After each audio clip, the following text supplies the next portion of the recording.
Hello and welcome to Press TV News Analysis. I'm Kabit Hathaway.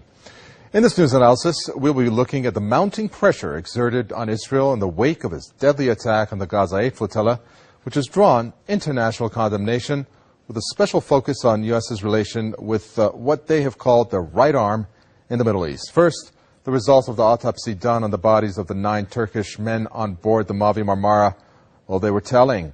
They were shot a total of 30 times, with 5 killed by gunshot wounds to the head. This information about the manner and intensity of the killings undermines Israel's insistence that its soldiers opened fire only in self-defense. Yet Israel is reluctant for an international investigation to take place, even though one of the activists murdered was an American citizen shot at close range with 4 bullets in his head and 1 in his chest. The official response by the U.S.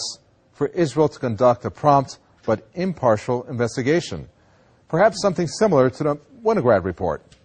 Well, the murder of American Rachel Corrie, an American activist who was crushed to death by Israeli forces in 2003, and more recently an American activist who lost her eye from a tear gas canister shot in the face by Israeli forces in the occupied territories of Palestine, other examples in which the U.S. has not held Israel accountable.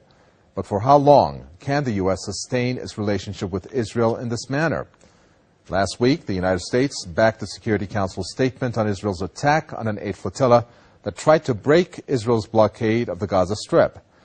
U.S. Vice President Joe Biden, who was ridiculed a few months ago while in Israel when Israel announced construction of more housing units, has said the siege of Gaza is not sustainable.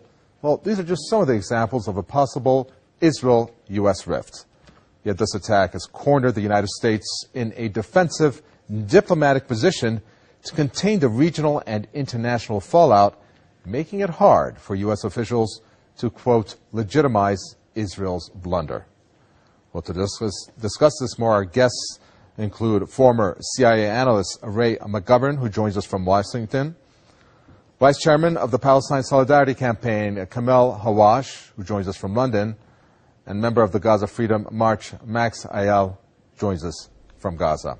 I want to thank all of our guests for joining us on this special news analysis. First, let me go to Gaza and ask Max Ayal, according to the autopsy results, 8 Turkish nationals, 1 American man on board the Mavi Marmara were shot a total of 30 times by the Israeli army.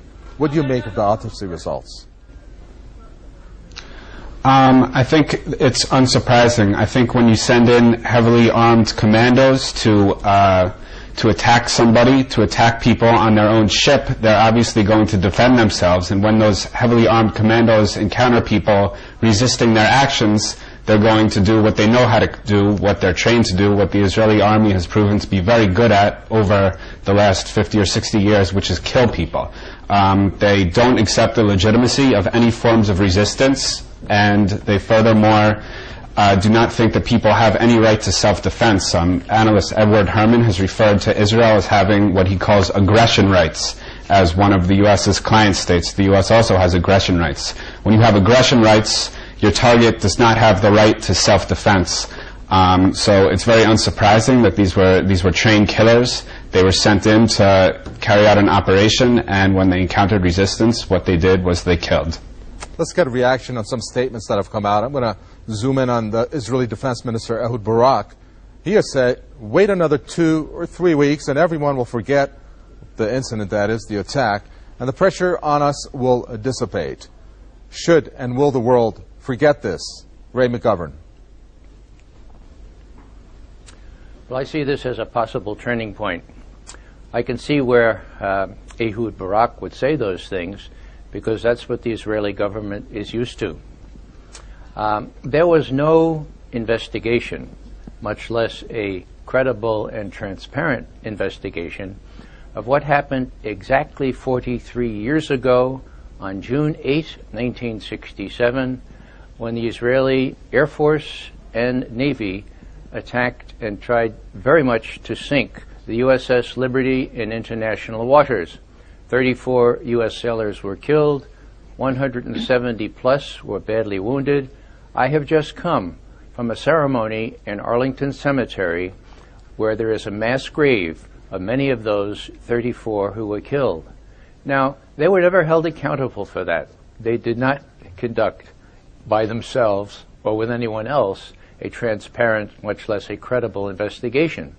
And the same thing happened in March of 2003, 3 days before the attack on Iraq by U.S. and British forces. That was no coincidence.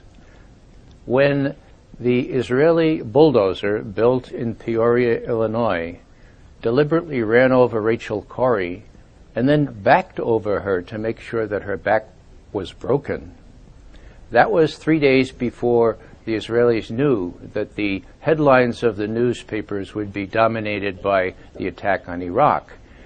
It was the immediate purpose was to serve notice on international volunteers who were trying to prevent housing demolitions in Gaza, serve notice on them that they were no longer immune, that they would suffer the same fate as their Israeli young volunteer compatriots.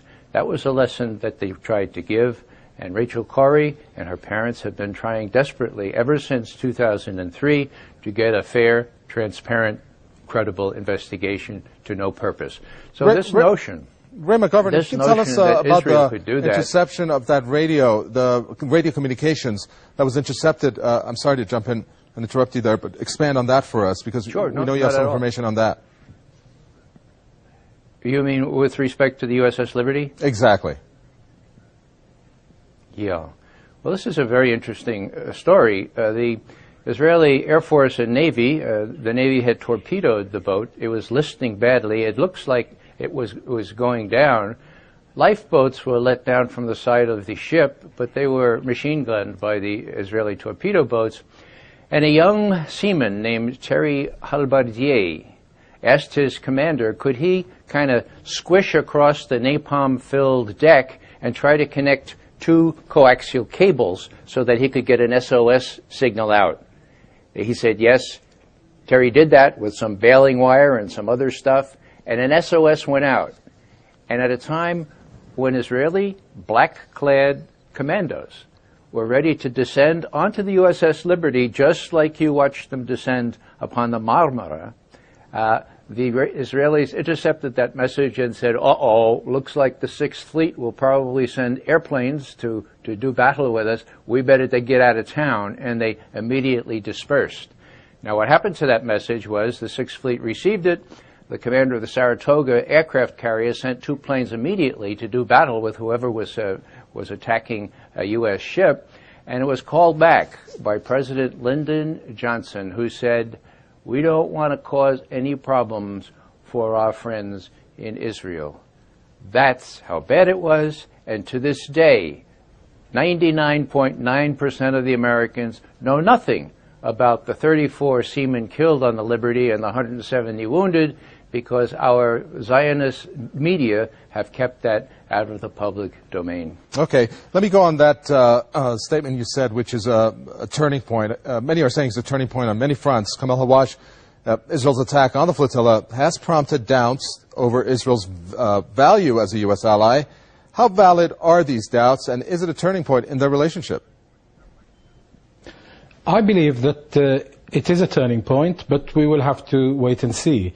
Last year, I think people thought Gaza, the war on Gaza, was a turning point. The images of the phosphorus bombs being dropped on Gaza, the killing of 30 people from one family, the killing of 1,400 Palestinians in Gaza, I think people thought would be a turning point. I think the difference this time is this was very much in your face by Israel, in international waters, ships carrying humanitarian relief, and attacking them is a war crime under the Geneva Convention. There's no doubt about that.